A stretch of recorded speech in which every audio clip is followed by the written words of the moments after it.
My cousin turned 18 recently. She's in high school. She doesn't have a car, and during her birthday weekend, thought her parents were going to buy her one. They didn't get her one and she was pretty upset. I should note that I'm not very close with my cousin, or the rest of my extended family for that matter. I only heard about this through the grapevine from my dad. Anyway, my cousin texts me on the Friday before her birthday asking if she can take my car. I just leased a new Ford Escape, to the mall and then for an out-of-town road trip with her friends over the weekend. I tell her no. She begs and pleads with me. I tell her no again. My car is for me to drive and for me only. If she wants her own car, she can save up and buy one. She calls me A and says that I ruined her birthday and that she's embarrassed because her friends think she got a car for her birthday and she doesn't have one. I don't respond to her and think nothing of it. The weekend comes and I sleep in very late on that Saturday, waking up at 1 p.m. Don't judge. Even though my car is parked in my driveway and my gate is closed, I come to realize that someone egged and TP'd my car. With many eggs and 5 to 6 rolls of TP. And since the weather was warm outside, the raw egg baked into my car, along with the dried up toilet paper, destroying the paint. Since I have security cameras around my house, I decide to go back and watch. At around 9:30ish that morning, I see my cousin and a bunch of her stupid friends vandalizing my car. I'm surprised she didn't smash the windows and poke holes in the tires too. I press charges and my cousin is in legal trouble. Her and her parents are pissed off at me for pressing charges, her parents telling me that she's just a kid, and that she's been through a lot of emotional stress doing virtual schooling for this past year and that I should take that into consideration, and that I should be ashamed of myself for pressing legal charges against my baby cousin. That I'm almost 30 and don't I remember what I was like at that age? I do remember, and I wasn't stupid enough to egg anyone's car. And can't she work something out with me, like doing chores around my house for money if I drop the charges, that she's young, that she doesn't need a felony on her record, etc., and that it was just a prank. Right after I pressed charges, my cousin was calling and texting me over and over saying that this could have been avoided had I let her take my car. I need to add that my cousin already has a felony on her record, a DUI. She's not remorseful of anything. Also, my aunt and uncle will not pay me for the damages. They just want me to drop the charges and pay for everything myself like nothing happened. I am the oldest daughter of 4 children. I'm currently 25, second oldest is 23, third is 20, and youngest is 18. When I was 8 years old, my mom had an affair with a family friend. I, being the oldest, has remembered most of it, and my younger siblings only remember growing up with our parents co-parenting. This has put a strain on my mother's and I's relationship. She cheated on my father, who was battling cancer. She didn't even try to keep it a secret from the kids. I remember during family / friend gatherings when everyone would be inside and I'd see my mom and the family friend kissing, or doing things in the pool. As a kid I didn't understand, but as I got older I realized what she was doing in front of us, and I feel sick. People ended up catching on to their affair years later, and my mom left my dad and started a new relationship with this family friend. They split up shortly after that because he cheated on my mother. I've confronted her about this after my dad passed, and we all went to see a family therapist. This was roughly 3 years ago. My mom has since remarried to an incredible man, but recently she was out and bumped into this man from her past. They exchanged emails and she confided in me that they have been sending emails back and forth and are planning to meet up to chat and catch up. I read the messages and it's very apparent that the guy still has feelings, while my mom is trying to make it seem like she's just catching up with an old co-worker. But I know my mother, and I know she is still slightly infatuated with this man, and flattered that he still wants her. I mean, it's been years, why else would you want to catch up? My new stepdad knows about her past, and while he doesn't agree with it, it's been years, he wasn't in her life yet. She asked me what I thought about her meeting up with him, and said something along the lines of needing closure. She asked for my honest opinion about the matter, and I told her, to be honest mom, you dealing with this guy in the past ruined yours and daddy's marriage, and you guys had 4 kids. Why you think it wouldn't ruin this one, but why don't you stop being And stop thinking with your and delete this guy's damn email? She cried, said she couldn't believe I just called her and left my house. We haven't spoken for a few days. Today, I got a call from my siblings saying I hurt my mom's feelings and whatever happened between her and daddy's marriage was between them. I disagree. I had to witness my mom cheating on my father. I watched him die in bed while she was off to God knows where with this man. She asked for my opinion, and my opinion is that she's selfish and who left my dad to die on his own, and she wants to rekindle with this man and possibly cheat on my new stepdad. My boyfriend of almost 3 years told me a series of white lies that to me seem more serious. Can't tell if I'm overreacting or if this is actually indicative of a bigger problem.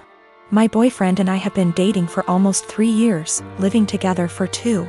We have a pretty good relationship, obviously with ups and downs, but we make it work and are happy.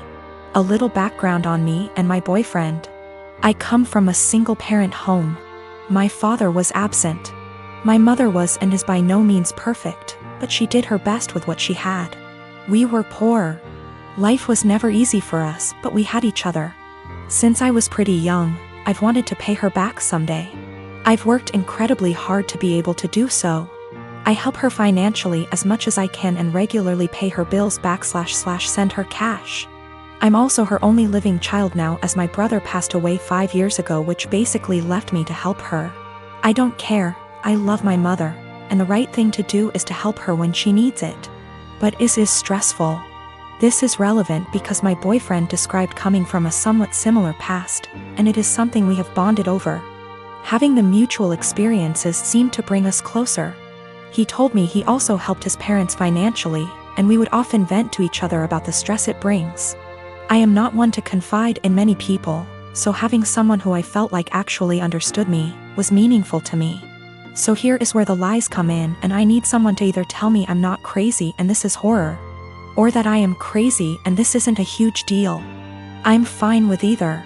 When we met, my boyfriend lived in a condo in a pretty swanky part of the city. I live in the US Northeast. He told me he owned that apartment / condo. I found this to be interesting / odd because he was 28 at the time, and I know this property is upwards of $650,000 on the low end, and he was in an entry-level job for only like 2 years, so the numbers just didn't really add up. Whatever, maybe he's good at saving. But then, since living together, I never once saw a piece of mail for a mortgage payment, electric bill, taxes, nothing. Not for 2 whole years. Very odd. Also, when we started living together, he didn't have his room rented out in the former apartment yet, so he was still responsible for that portion of the rent. He would send a Venmo payment to his mother on the 1st of every month for his portion. I don't own property, but I can't think of a scenario where I would Venmo my mother to pay the mortgage on a property I supposedly own. Getting more odd. He would then go to his parents' house for an afternoon and come back really upset. Usually when I would ask why, it was because they were having financial problems and he needed to help them out. I totally understood this and supported him. He literally has cried on my shoulder about this many times. He tried to start a company years back and ended up getting into debt somehow. He told me this debt was $17,000 and that he paid it off. I'm confused because I met him only 2 to 3 years after the supposed debt accrued back / company dissolved, and it was already paid off. He told me when he moved back home after the business failed, he was $17,000 in debt and living at his parents' house working at a minimum wage job. How someone with a minimum wage job pays off that much debt in 3 years, I'll never know. We got into a fight a few weeks ago and I finally had enough and confronted him about these things. He doesn't help his parents, they actually pay his phone bill, and this was all a lie. He doesn't own that apartment, he didn't pay off that debt from his company. He initially told me his parents helped pay it off and then like 3 minutes later, came clean. And said that his business partner paid it off, so I have literally no idea what the truth is there, and if anything, in my eyes, his parents are the ones who are financially supporting him. So now, I'm dating a 31 years old man who doesn't pay his own phone bill, was lying to me and / or completely fabricating aspects of his life for 3 years. And then when confronted about it, continued to make up lies and then came clean about them 5 minutes later.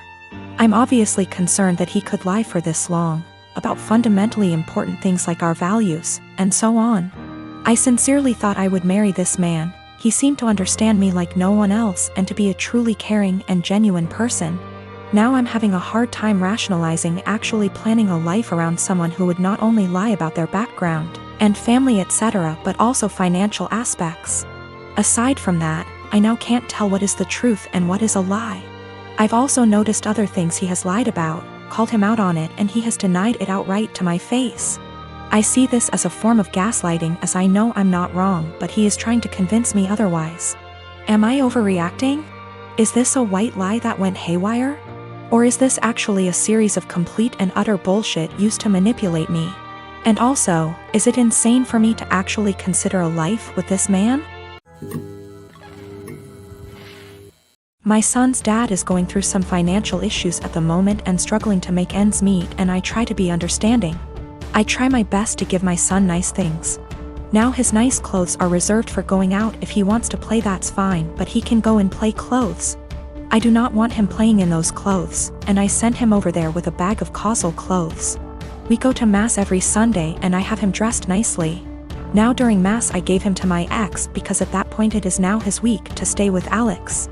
However, every single time, Alex will come back to me and his clothes will be wrecked, whether it's played in dirt, ripped. The buttons are off, the jeans are stained or ripped as well. I've thrown out multiple shoes because my ex will not have him change into the play clothes that I send him in and just let him play in the nice clothes. I do not have him like this all the time. I don't have him dressed dressy or in his nice clothes all the time, just when we're going to something important. Most of the time he's in stuff that he can play in, and comfortable clothes. It's not like I have him in that all the time to where I'm always stopping playtime to change.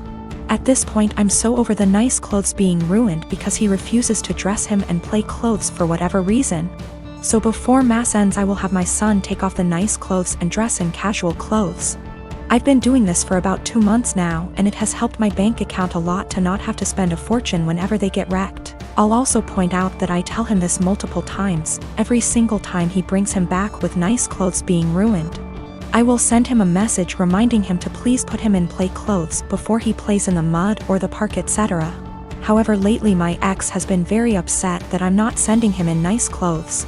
I told him that I used to, but he kept on ruining them for whatever reason, and I don't want them ruined. He's saying that I'm flaunting in his face that he's broke right now and can't afford to buy him such nice clothes. That is not at all the case. I said that that is his own insecurity talking, because I have never ever done that and I'm giving him multiple chances. I'd even be fine if he at least washed them to the point where they weren't unwashable and stained. However, he keeps saying that I am rubbing in his face that he can't buy him nice clothes right now.